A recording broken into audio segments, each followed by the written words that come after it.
to Spiritwind. As you remember, Spiritwind is a study group for spiritual adventurers, and we ask you to join us, come along with us on this adventure.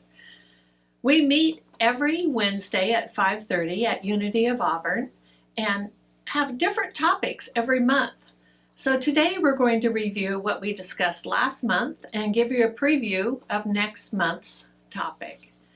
And with me today is Rick Wright, and he will help us journey on our spiritual adventure.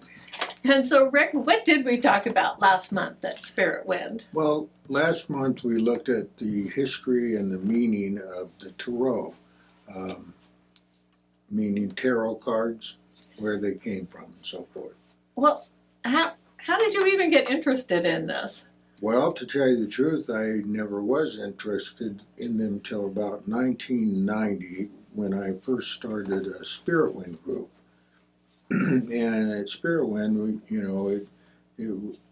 it's not limited to like a particular denomination. People come from whatever their spiritual traditions are, or whatever they are interested in. And I had a birthday that year, the first year I started Spiritwind, and on my birthday, some of the people brought cards and presents, but this one woman there gave me a tarot reading. Up to that point, I had never had a tarot reading, never did anything with tarot cards or anything.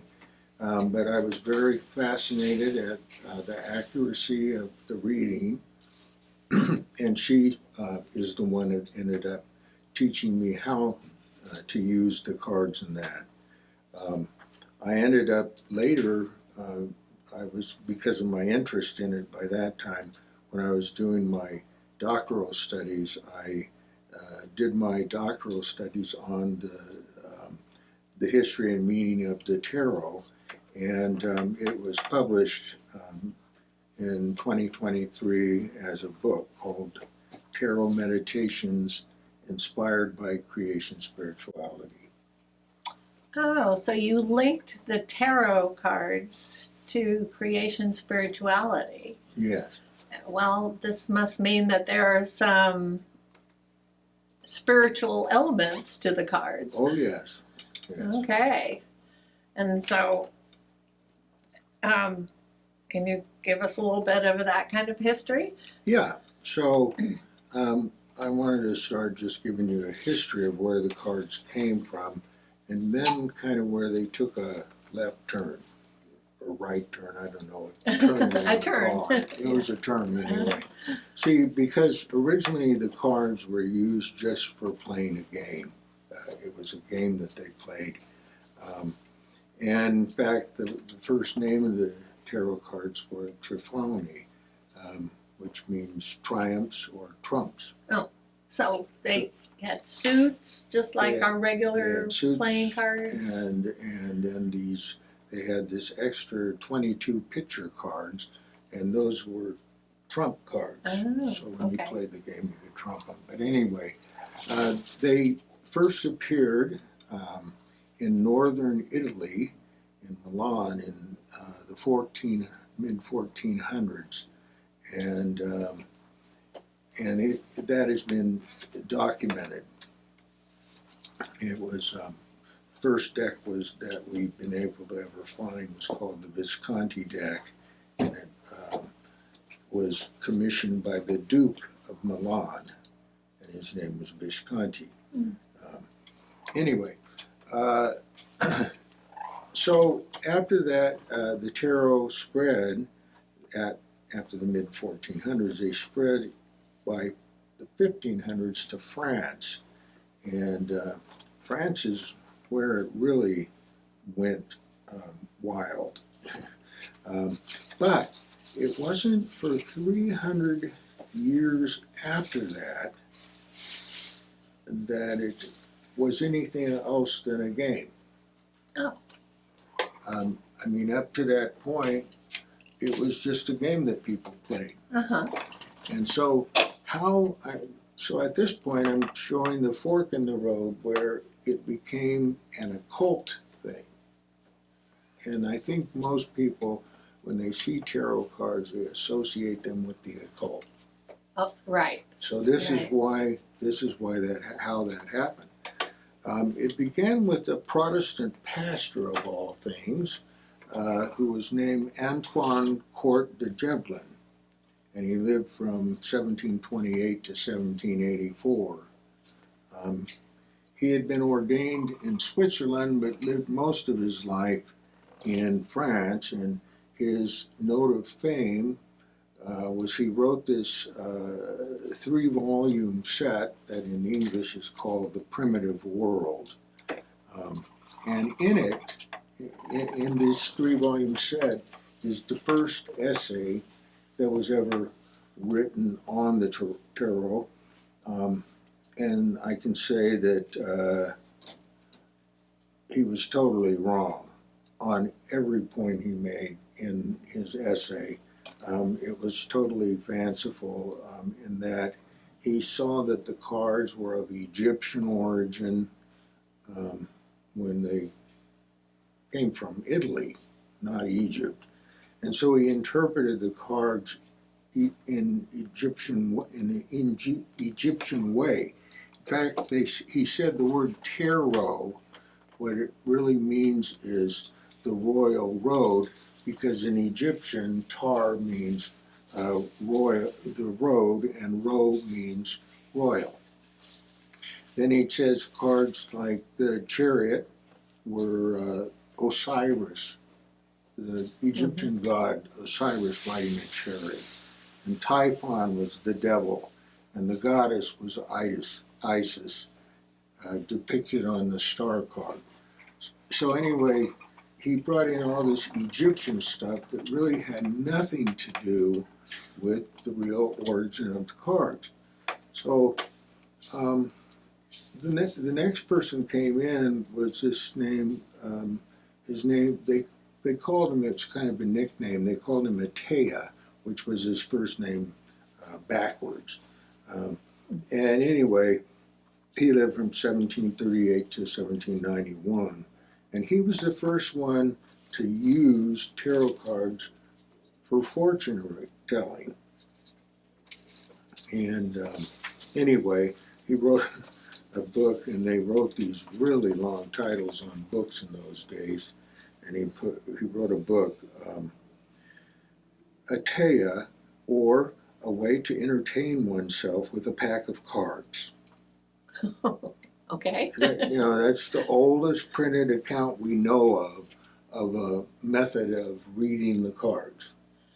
Oh, so he developed He's the one that developed method? this into a way to do fortunes. Okay. And he also mixed astrology with it. Next guy came in was a guy named Eliphas Levi. That wasn't his real name either. His name was Alphonse Louis Constant, and he lived from 1810 to 1875.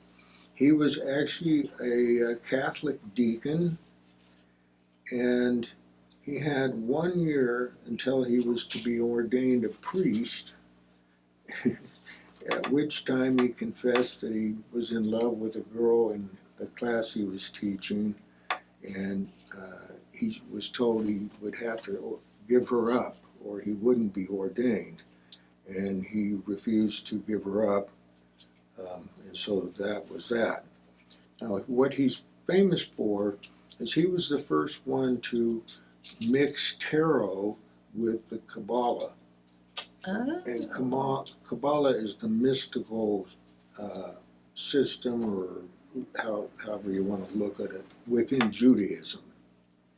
And he did it in silly, his reasons were silly because Jewish people that know Kabbalah will tell you there's no connection between the tarot and him, or tarot and the Kabbalah. No, and but the reason why I did was just was, like I said, a little silly reason.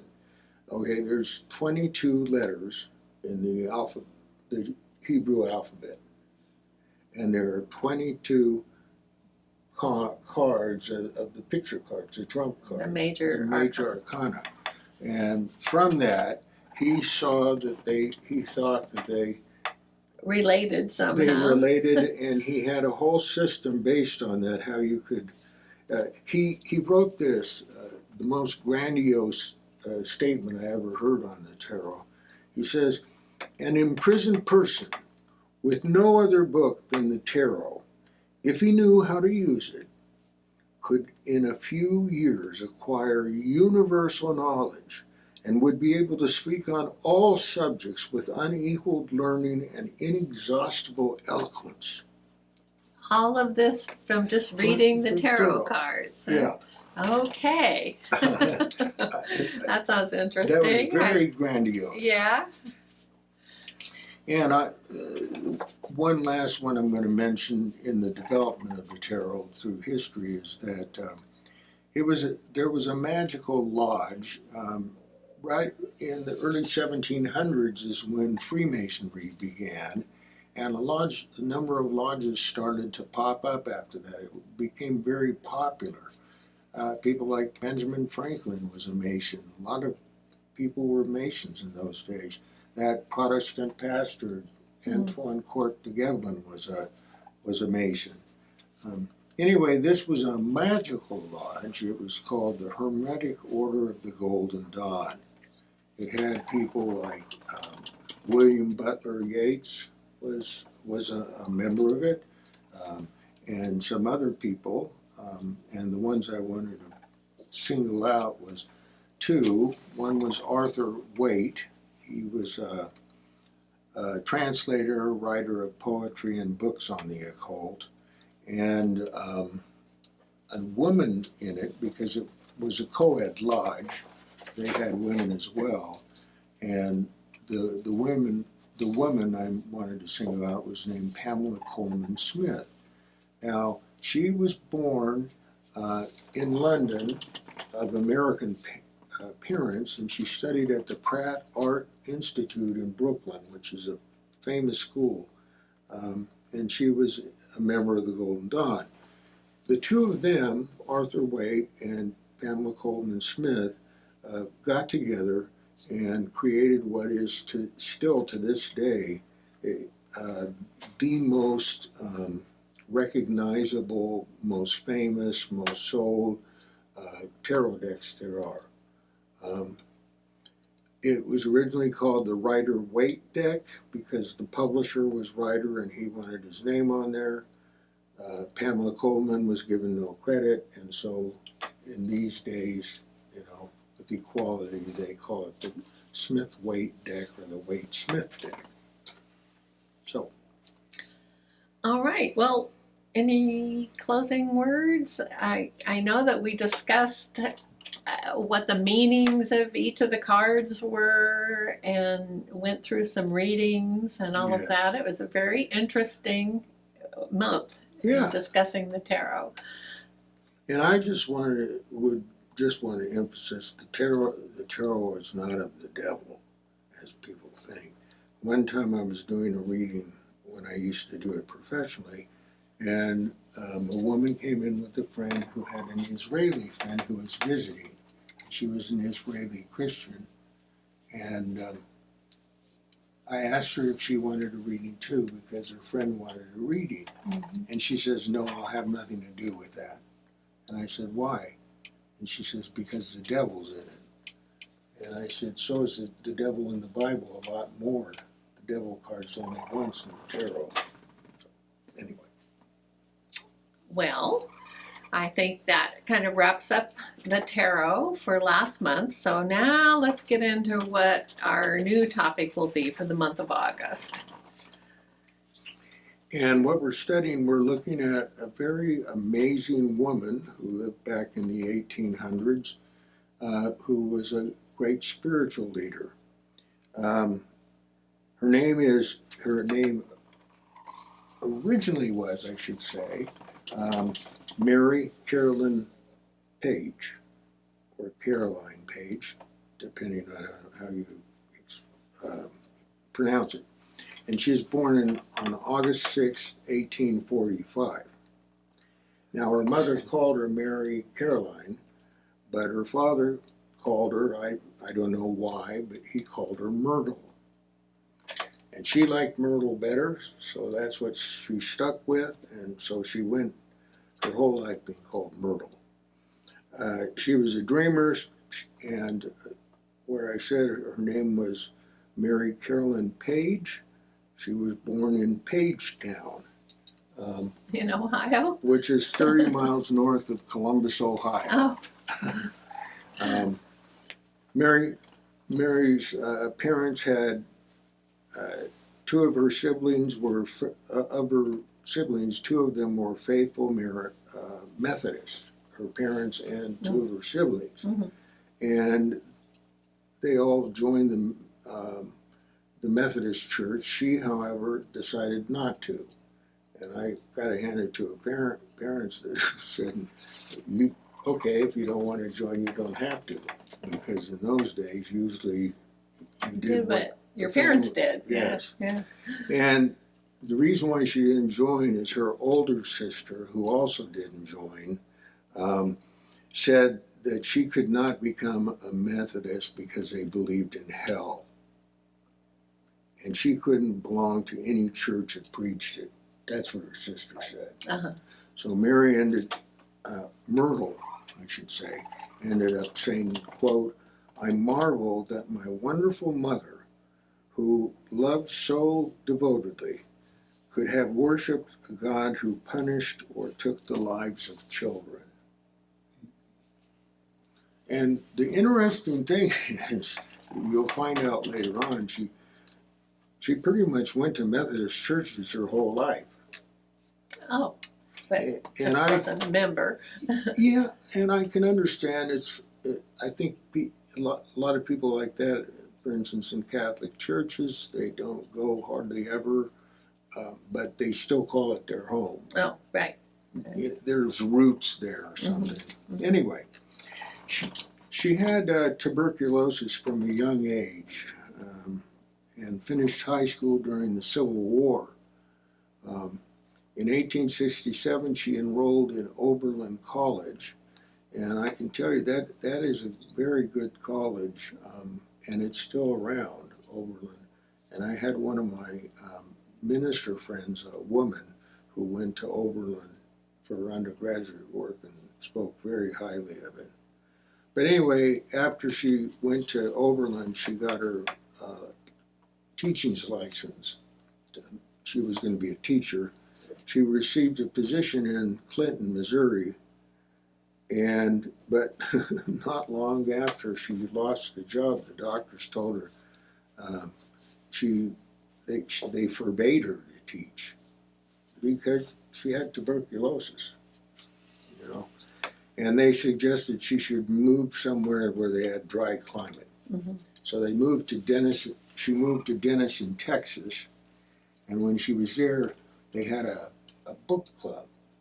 It was called the Denison Literary Club. And it was there that she met a gentleman by the name of Charles Fillmore. Oh. They both went to this book club. And they had an immediate attraction for one another. He was in the back of his mind thinking marriage, but she wasn't. She was attracted to him, but she wasn't thinking about marriage. Well, then the two of them started attending a church where there was a temperance rally being held. And Myrtle would open the service with a reading of one of her poems. Then the minister would preach about the evils of alcohol, and then those who took the pledge would wear blue ribbons, and so that everyone would know they took the pledge and they didn't drink. So Charles wore his blue ribbon, and he started doing temperance lectures himself. And in 1878, however, she said goodbye to Denison, the town in Texas, and she moved to Clinton, Missouri. And she worked there for 3 years, at $35 a month Mm. when Charles re-entered her life. Now, they had an interesting, very interesting relationship, and the more I've studied about Myrtle, the more I've seen that she was really, of the couple, the more spiritual of the two. Mm. He had a good business mind, as you'll see, but anyway, in their relationship, what they would do, they would write essays Mm-hmm. on different spiritual topics, and then they would read them to each other, or they would read from the Bible or Shakespeare, or their favorite was Ralph Waldo Emerson. Okay. And then they'd discuss. Mm-hmm.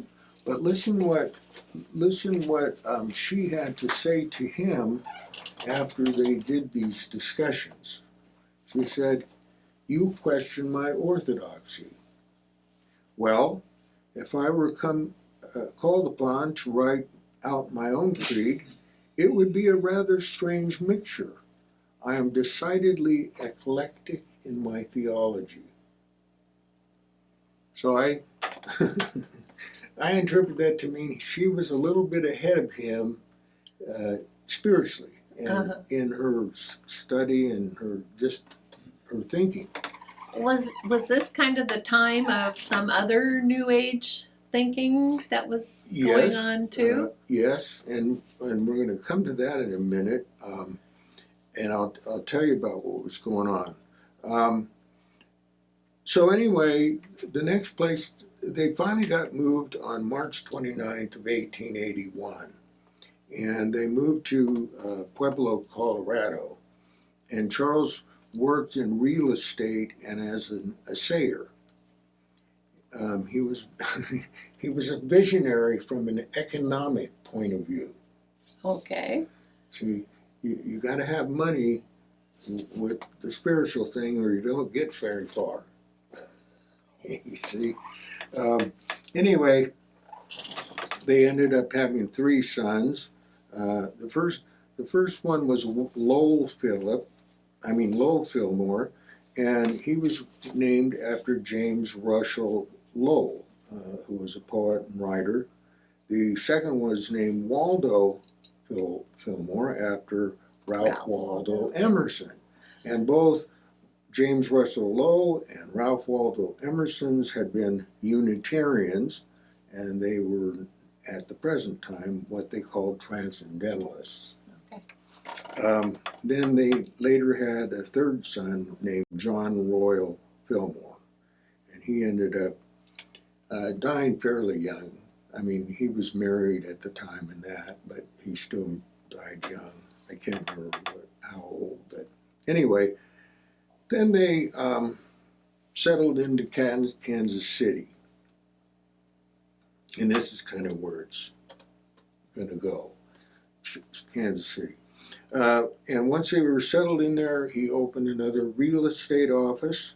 He was doing very well with his business, but Myrtle's health had worsened because, along with her tuberculosis, which was not gone, she had complications added to it with malaria.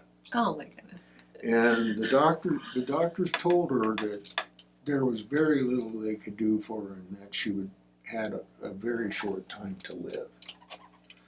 So what they did, and this is where things start changing,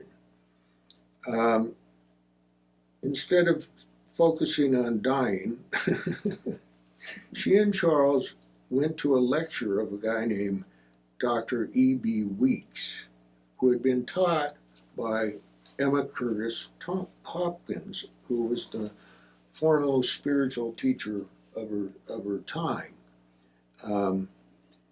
And she left that night with an affirmation after going to this Dr. E.B. Weeks meeting. An affirmation. It was, "I am a child of God, and therefore I do not inherit sickness." And she repeated this affirmation every day, every week, and then months, and gradually she improved, so that just a couple years later, she ended up writing an article in what today is called Unity Magazine, How I Found Health. Mm. And Unity Magazine is still, it was in circulation back in 1886 when she wrote this article, and it's still in circulation today. Well, Charles had read different philosophies and about different religions and stuff, but he really wasn't a religious man. He was more of a businessman. But Myrtle's example is what changed him. He saw her praying. He watched her healing journey from, getting that diagnosis from the doctors that she had a short time to live, and yet she lived. And he ended up at the feet of Myrtle because he wanted what she had. And so he began to pray and study with her. And so it was at this point that I mentioned Emma Curtis Hopkins was the teacher of this E.B. Weeks that she went to that healing thing with. And at this point, they go to Chicago to her school. Oh, she had an actual school. Yeah, she had a school in Chicago, and they went there so they could learn, what she had to teach. And anyway, it was there that in a prayer meeting that he kind of had his vision of the name Unity. Anyway, just a few more things before we summarize this. In 1893, Myrtle started a magazine for children called We Wisdom, and that year also was this. Getting back to what you said, there was a Congress of New Thought people in Chicago, which ultimately evolved into the International New Thought Alliance. And interestingly enough, Charles didn't want to be a member of it. Oh. Because he said unity was unique compared to those churches. Well, and they were calling unity practical Christianity. And its official name is Unity School of Christianity. Uh-huh. And the others aren't necessarily Christian. Okay, Like right. Science of Mind and that stuff. And so unity is mostly based on prayer? Yes, in fact, they have a 24-hour prayer tower. In Unity Village? Unity Village in Missouri. Uh-huh. And it was built in 1929, and they receive prayers 24 hours a day, 365 days a year. And if you call them or send them a prayer request, they will pray for it for 20 days. So you can know that people are praying for you, wherever you are, whatever situation you're in. So. Well, that's pretty amazing that grassroots effort continues today, because there are still unity churches, I guess, all over the world at this point still.